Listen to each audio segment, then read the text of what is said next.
سالن میں مرچیں زیادہ ہوں۔ سالن میں مرچیں زیادہ ہو جائیں تو سالن کا تیل اتار لیں اور نیا تیل ڈال کر ایک ٹماٹر سالن میں ڈال کر بھون لیں۔ مرچیں کم ہو جائیں گی۔ دانے دار چاول پکانا۔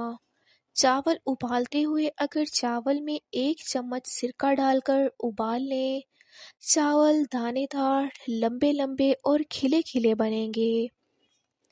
جلی ہوئی دال یا سبزی کی بو دور کرنے کے لیے پکاتے ہوئے اگر دال یا سبزی کچھ جل گئی ہو تو اس میں زیرہ اور ٹماٹر کی بھگار ڈال دیں۔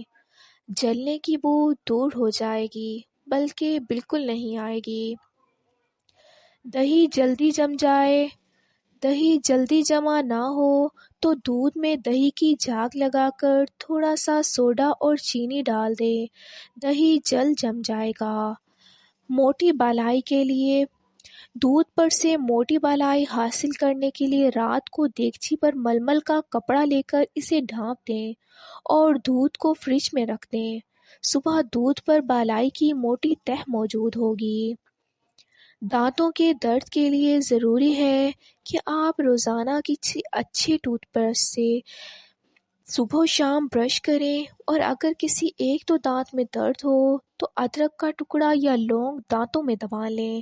1 تولہ دھنیا لے کر پانی میں جوش دے کر اس سے کلی کریں۔ اس طرح دانت کے درد کی وجہ سے ہونے والی سوزش کا خاتمہ ہو جائے گا۔